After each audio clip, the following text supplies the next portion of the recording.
Hello बच्चों, let's see question. The intensity of each of the two slits of young slit experiment is I naught. Calculate the minimum separation between the 2 points on the screen where the intensity is 2 I naught and I naught given that the fringe width is beta. तो हमें y पूछ रहा है जहाँ पे intensity जो है वो कितनी हो जाएगी. Minimum separation between the 2 points the screen where the intensity is 2 I naught and I naught. तो ये मान लेते हैं अपन, ये अपना एक YDAC प्रोटेस हो गया और ये अपनी स्क्रीन हो गई. तो सेंटर पे मुझे क्या मिल रहा है, 4 I naught. ठीक है. अब मैं इसके ऊपर जा रहा हूँ, इसके ऊपर जा रहा हूँ तो एक जगह मुझे मिल रहा है 2 I naught और एक जगह मुझे मिल रहा है I naught. ठीक. तो अगर मैं जानता हूँ तो I को लिखूंगा मैं I maximum into cos square 5/2.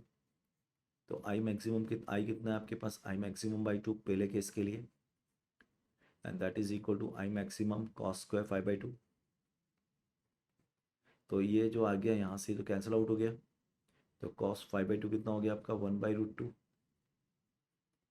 तो 5 हो गया आपका π/2. ठीक है, फर्स्ट केस के लिए. अगर 5 π/2 हो गया तो डेल एक्स कितना हो जाएगा, क्योंकि आप जानते हो 2 पाई के इक्वलेंट लैम्बडा होता है. तो π/2 के इक्वलेंट λ/4 हो जाएगा. तो पार्ट डिफरेंस हो जाएगा λ/4. तो y हो जाएगा आपके पास, क्योंकि हम जानते हैं D sine theta D tan theta होता है आपके पास, या y इज इक्वल टू हम लिखें तो ये हो जाएगा β/4. ऐसा क्यों लिख रहा हूँ मैं, क्योंकि मैं जानता हूँ डी tan थीटा जो होता है बच्चों वो होता है आपके पास पार्ट डिफरेंस, λ/4 दिया है. tan थीटा को लिख सकता हूँ y/D इज इक्वल टू λ/4. तो y जो हो गया वो हो गया λD/4 इंटू स्मॉल डी, यानी कि β/4. ऐसे ही दूसरी केस के लिए अगर मैं जाऊँगा तो इंटेंसिटी यहाँ ये आपका थीटा था. ठीक है, और ये y था और ये आपका D था.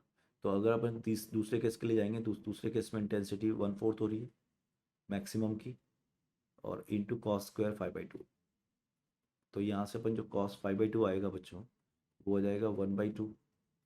ठीक है, तो 5 जो आ जाएगा वो आ जाएगा 2π/3.